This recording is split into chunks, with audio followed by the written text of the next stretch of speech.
To Montgomery Week in Review.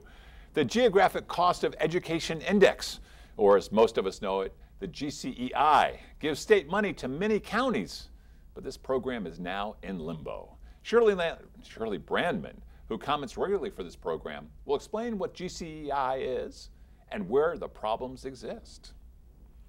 Delegate Kumar Barve and State Senator Jamie Raskin have thrown their hats into the ring for the race for Congressional District number 8 here in Maryland. Eric Bond from the Takoma Voice has the story.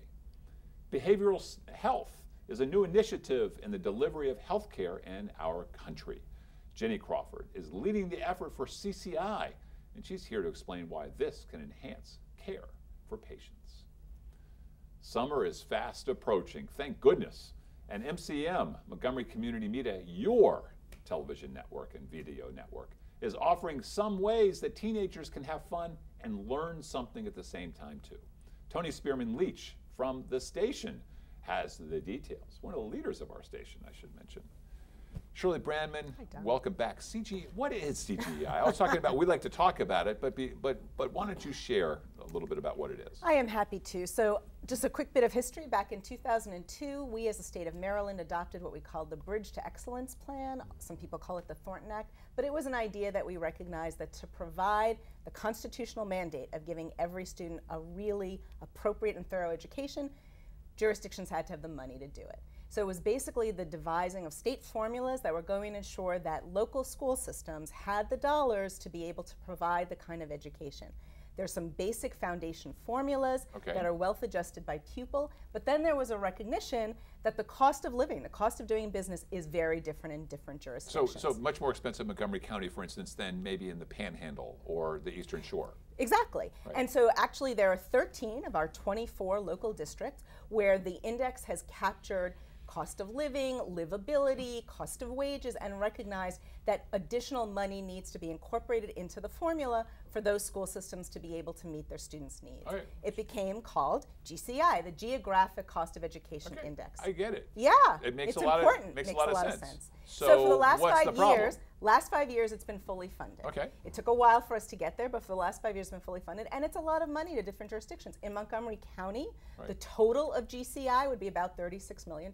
Okay. Governor Hogan this year said he's only willing to fund half of it. Okay. But the state legislature said, you know what, our school systems need the money. So they found a way in the budget to appropriate the full amount of GCI, and now the governor's saying he will not spend the dollars that have been set aside. He will not spend 50% of it. So he's saying $68 million of GCI is available, but I'm not going to allow it to be spent. So he's defined the legislature. He's defined the legislature. Their final moves before the clock struck midnight at the end of the session was to actually enact legislation that would say if you don't spend those dollars this year, forevermore going forward, in the next 3 years, it will be mandatory. It is not going to be up to you anymore, because they feel that strongly that school systems need the money. Now, I don't know if this is cynical or not, but you know, Montgomery County is not an area that voted in great numbers for the governor. And nor is Baltimore, and nor is PG, and those are the 3 jurisdictions that have the most at stake in the GCI funding. So the total, 68 million, Montgomery County, it's about 17, but interestingly, even though we're only talking about 13 of our 24 school systems, it's 85% of the students in Maryland, because it is some of our densest populated areas where the cost of living is just different, and we're trying to provide this education. And in many of those areas, the needs are the greatest. Absolutely. Yeah. Absolutely. Right. People often think of Montgomery County as streets paved of gold, but we know, I mean, our population of students eligible for free and reduced meals has grown tremendously. The number of students who come to us not speaking English has grown tremendously. Those dollars are needed. And the Thornton Commission was bipartisan. Absolutely. It was all scientific. I mean, it was one of these things where where leaders stepped forward. Absolutely. And with incredible, I remember negotiations. I remember Chris Van Hollen played a huge role in helping to make all this happen. And it was really about making real that commitment, Right. recognizing that it's not only about dollars, but without the right amount of dollars, we couldn't deliver the kind of education we wanted to. The challenge is that this piece of it was a last bit of discretionary funding. So it wasn't fully funded from the beginning, it wasn't mandatory in the beginning, and it took a lot of advocacy to get there to recognize that they were needed. And so for the last 5 years, it's been fully funded in the budget, and this is a major step backwards, and particularly with the dollars sitting there. It is really hard to justify why we're not appropriating them. And candidly, in context, we know. Well, I'm sure our budget would have been predicated on this after 5 years of funding. So what will be the impact of that locally, $17 million? That's a really good less? question. So by the time the Board of Education forwarded their budget to the county executive, they were already hearing. Because honestly, when the governor first announced, he wasn't going to fund it at all. And then we got to the 50%. So they have taken into account, but it's roughly 250 teacher positions and probably 400 support staff. You know, if you look at it on a per school basis, probably $80,000. I mean, it is real money, and it does make a difference. And But doesn't that mean that the class size is going to go up at the end of the day? It may or may not mean that, candidly, because the school system will figure out how to adjust. But the point is that there's a cost to all of this, right? We are living within finite resources. And so I couldn't specifically say whether it's going to be a class size impact, but it's going to be an impact throughout the system because it's $17 million out of our budget, for sure. And I think that's the challenge, is that if you really believe, right, if we really are about making this a priority, right, everybody who gets elected, they always like to say, my #1 priority is education. This is where I'm going to put the dollars. So really to get to this moment where the House and the Senate found a way in the budget to find the cost savings to make this money available, and now it's just a question of we're not going to spend it. It's there and we're not going to spend it. Quick question. I recall that one of the things that former Governor Ehrlich did was he didn't seem to build up anything with Montgomery County, Prince George's County, or Baltimore City, and then was not reelected. My understanding from Governor Hogan was that he was going to be trying to reach out so that the Democratic margins would be reduced in a reelection. It doesn't seem that this is a very politic thing for him to do. So, you know, I may not be the best person to comment on it, but what I will say was clear watching the session is that there was a lot of good language at the beginning about trying to find that collaborative path, trying to really work together, and a commitment to education. And candidly, it seemed when the Senate and House found this compromise, we were going to get there, and then at the end, it fell apart. Politics, Shirley. Politics. Oh, we wish you were back in politics. Shirley Brandman, you're so great. Thank you very much. Thank you. We go from the seediness of Annapolis and all of that to the glory of Takoma Park. Eric Bond, welcome. Yet another takeover attempt by yet another talented person from Takoma Park, that State Senator Jamie Raskin, who can seemingly do no wrong. He is a rock star in Takoma Park, I will say, and this is, you know, I'm not endorsing, but I'm just saying that he had his opening, he threw his hat in the ring at a local restaurant, Republic. And let's be sure, this is Maryland's 8th congressional district. Exactly. The seat will open up because current Congressman Chris Van Hollen has announced that he will run for the soon-to-be vacant U.S. Senate seat. So Jamie Raskin, American University professor of law and hero, apparently. Right. Everybody in the area, every politician in the area is looking at their seat and wondering if they can get into a better seat. Barbara Mikulski is stepping down, so Chris Van Hollen, other candidates want to run for the U.S. Senate. And you can learn so much more about Takoma Park and everything else. There's a website, The Voice. Oh, Takoma.com. Okay. Well, yeah, that's the. We're an online newspaper. Right. We've been around 25 years. Okay. So keep going. Sorry to interrupt you. Well, so Jamie Raskin and Kumar Bharve are the first to declare for delegate from District 17. Exactly. Right. Yeah. And so we have the People's Republic of Takoma Park and the Kingdom of Rockville, or is he in Gaithersburg? But anyway, battling it out. Surely there will be another dozen or so candidates who declare. We don't know which Republicans, Green Party candidates are going to declare. But, another dozen. But the two of them are both formidable, and I think it's interesting that both of them are jumping in so early. We're talking about 2016, and what do you think will be the critical issues? Well, I can say that Raskin is going to run on his progressive record, and I think we've been discussing a little bit about how is that going to play across the district, where is that going to be what matters most to voters? So he's a constitutional lawyer. He has going back has a great track record on same-sex marriage, for example, and he wrote the legislation for medical marijuana. So, are those the issues that are going to matter, or is it going to be, more bread and butter issues? And how do we think Jamie and Kumar distinguish themselves? What do they say are the key differences? So, I mean, I would say that that Jamie Raskin is more of an idealist, and I think he will run and in some ways I think is very similar to Chris Van Hollen in that way, and I think he sees himself as stepping into that very easily. Chris Van Hollen has really not been in the House that long, and he rose to a position of prominence very quickly. Jamie Raskin did the same thing in the Maryland Senate, and I think both of them really focus on principle and not so much on kind of the backroom politics. Although I would distinguish. I would beg to differ on Chris. I think that's his way. I think that's how he won, was the ability backroom politics, as opposed to an idealistic Mark Schreiber, who was accused of not being in that world. And I would say both of them have a record of getting things done. Right. I think that's a key thing, probably, that voters are looking at. But what's your sense? I mean, it's so early. It is so early. It's all about money right now. Are people even paying attention yet? I think people are paying attention. I mean, and again, I'm just giving the Takoma Park Silver Spring perspective, and I think we really are a very political town. Everybody knows who their representatives are and pay attention. I think people are very, very interested, and Chris Van Hollen is extremely popular, and so the fact that he's leaving raises a lot of interest. People are sad or don't want to lose him, and so we want to get somebody up there who's going to be just as good. Chris has been in. This is his 6th or 7th term, so he's been in for a good while. Not 30 terms like some of these others, but he's been in for a good amount of time to get stuff done. But what do you see happening? I mean, will you be seeing Kumar Barve coming down and knocking on doors in Takoma Park? You see Jamie up to the Pennsylvania border. I mean, again, it's a year and a half from the election. Yeah, over a year before the primary.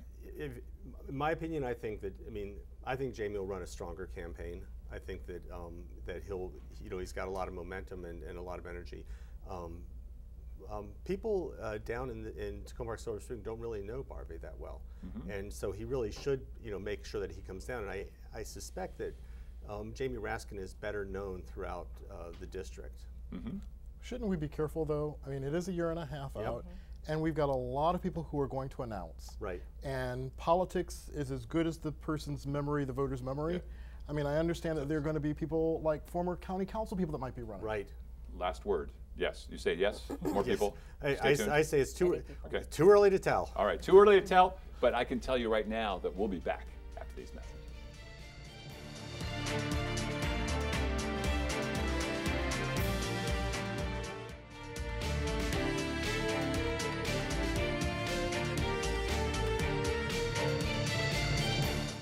And we're back. I'm looking over at Eric, but we're done with Eric. Jenny Crawford, welcome, CCI. Thank you. You guys do such great work. My good friend Bill Flint in the years, and as he really worked around the clock to make it happen. Now Kathy Noloff, and great leadership there, and there you are leading the way. I joined in November. Yeah, well, congratulations and welcome. Thank you. So tell us a little bit about what you're doing. Well, CCI, as you know, is a healthcare organization in Montgomery County and Prince George's. We serve about 26,000 patients. And we have a whole array of services, primary care and dental. We're the largest women, infants, and children's program. But then we decided to add behavioral health. Behavioral health, that term means mental health and substance abuse services. Okay. So I was working across the country after having been here doing some of this integrated care work here in Montgomery County, and what we know is that people with mental health issues are dying decades earlier. often not because of their mental health issue, often not because of suicide, but because of unaddressed chronic health issues. They're not taking care of themselves because they don't know to take care of Well, themselves? either they don't feel as comfortable going into a primary care office, or they get treatment sometimes in community mental health centers, which now understand that they need to address primary care chronic health issues, but in the past haven't. Now, we can learn all about CCI. There's a website, I believe. At cciweb.org. Okay. We have got health centers throughout the county, and we are working to treat the whole person, not including dentists. I mean, I think it's so including wonderful, dental. especially these kids. When those news articles came out about the tragic death of the child and Correct. others, Correct. and how you all step forward here. I mean, it's really Right. it's astounding what Right. great work you all do. So we're doing dental, we're doing behavioral health, we're doing certainly primary care for infants, children, adolescents, and adults, the entire lifespan. So do you have to have insurance to go into your program? How does this system work? So we're seeing everybody. I mean, we truly are a healthcare organization for anybody and everybody in the community. We see people with health insurance. We see people who don't have health insurance. We have a sliding scale for those who don't. But we're seeing people with commercial insurance, with Medicaid, with Medicare. I mean, just whoever has a need. If we're paneled, and we're paneled with many, many insurances, then we're trying to. So to expand more into behavioral health, do you need to ramp up different kinds of expertise? Do you need So to we do. So we have bilingual Spanish, English-speaking therapists who are licensed and very expert in what they do. And we've got a great system now. So let's say that there's a physician who has a patient in his office and they've screened that patient and recognized the patient's depressed, or maybe the patient starts crying because they trust their provider. That provider can reach out to the behavioral health person who can move right into the exam room, begin to work with that patient and put together a plan, which may be talk treatment and traditional therapy, or it may be medication. But we know that about 25% of people who come into their physician's office have a behavioral health need. So they that's can often access unaddressed. that support right while then they're and there. there. They don't have to come again Correct. for another appointment. And we're on the brink of initiating a new program called SBIRT, Screening, Brief Intervention, and Referral to Treatment for Substance Abuse Screening, for every single adolescent and adult. Eric, I thought you were. I was going to ask if you provide psychiatry services, but it sounds like you do.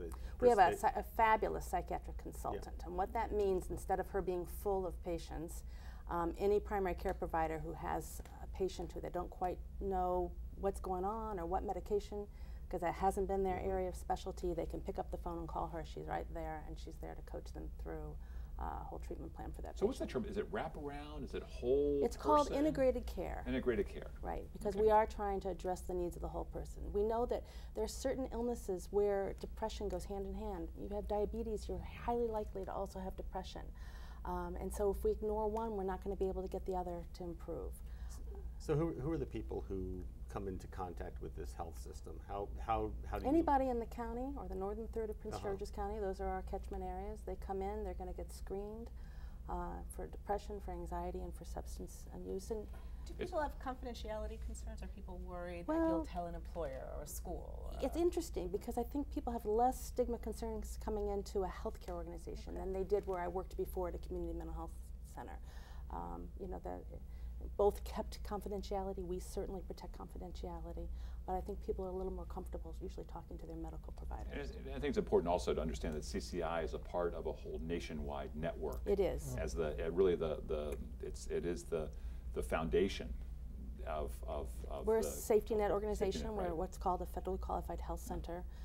So we have to very much protect, follow all the rules, deliver very high quality care, and protect our patients and their confidentiality. So when interested, I don't know if there's an analogy in this, but Quick, for example, 10 seconds. Are there any cultural barriers to people? Are you finding any immigrant populations people are worried?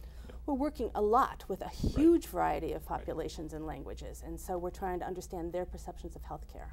Yeah, we'll continue on that. Can't wait to hear more as time goes on. Fantastic. Thank you, Jenny, Thank you. for being here. Tony, you're in the Hello. house. Yes. Usually we see out there sort of lording over the manor, and now you're here with us, with the peeps, right here. We've gone from education issues, the People's Republic of Takoma Park, to exciting news about healthcare, and now we come to Your community media center. our community media center. Absolutely. What a great thing! I mean, what you guys keep doing here is it just gets higher and higher quality. Absolutely. Congratulations on the Day in the Life of Montgomery County.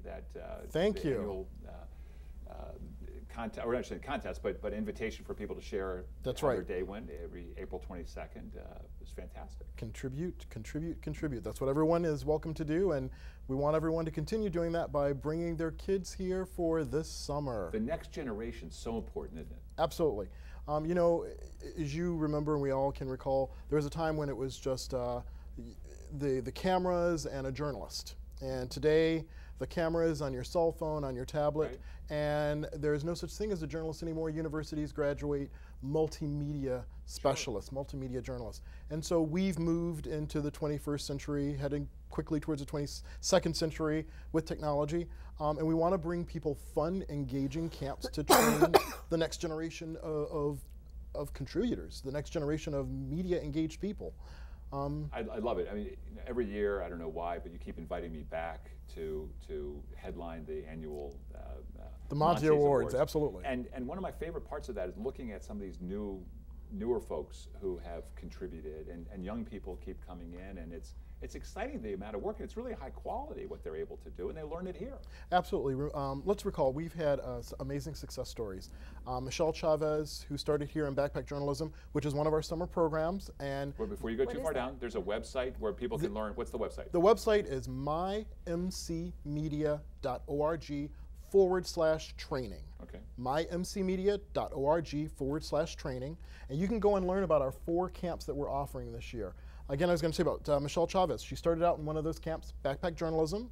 And what is that? It is where you learn to be the journalist, the editor, and Camera operator. the camera operator and reporter all in one. Get your story out there. And we always remind people, if you can remember what everyone now coins the Arab Spring, the one thing you saw everyone doing was they were holding up their phones, they were holding up their tablet, the power of multimedia. And everything can fit in your backpack. Everything that you fits in your need backpack. to be a great journalist. That's right. Michelle Chavez is a full scholarship student at University of Maryland, has a full contract over at C-SPAN. It all started here, and so we're expanding our programs. This year we're going to offer you a green screen camp where you can go in and make your world come true. We're doing a public service announcement camp, or PSA camp, where it's more important that kids deliver the messages to their peers and to adults about things that are of interest to them, and now they can create their own public service announcement and get it out there in the public. And then we are, once again, I said Backpack Journalism, and most fun, we always close out the end of this season with Video Journalism Camp at the Montgomery County Agricultural Fair. And what's very different about that camp is the kids get full access to the fair during their program and afterwards, but they also are contributing all their footage to the historical archives of Montgomery County's agricultural fair, documenting our agricultural heritage. So how many students do you serve each summer? Right now, I would say we are well on our way. We've always serviced around 100. We're well on our way to getting close to that 200 number, because video journalism has no cap. Right. The smaller camps you can hold about, say, 10 to 20. And then we've just finished a very, very successful spring break backpack journalism camp. And so this has become a variation on a theme that we've been very, very successful in engaging with. And again, we have to go back and look at the realities that by bringing the green screen in and bringing in the PSA camp, we are now enhancing their training. Right, and I think of, I know that there are some girls who've been through here from Holy Cross. Absolutely. 3 years, and I know at least one of them is going on to communications school at university. What a great way to help get some of that foundation work in. Give these students a head start. That's right. If you look right now, the junior at Michigan State University, which is one of the nationally ranked journalism programs, Daniel Hamburg. Daniel is the anchor there for their program, again, starting here. So we have a very, very solid tradition of training students to become leaders and experts in their field. And how do students find out about the opportunity? Again, go to our website, mymcmedia.org/training. And do you partner with schools so that they know about? The spring break actually went over to Ingleside and did the seniors and documented their stories. And so we try to find partners to get this information out. And we've got a partner here by getting on to the next show. I'm so sorry. I would love to keep going. Thank you guys for joining me It's today. a pleasure. Thank you. And thank all of you in the viewing audience for joining us for this week's edition of Montgomery Week in Review. I'm Don Mooers, inviting you to please join us next week at this very same time.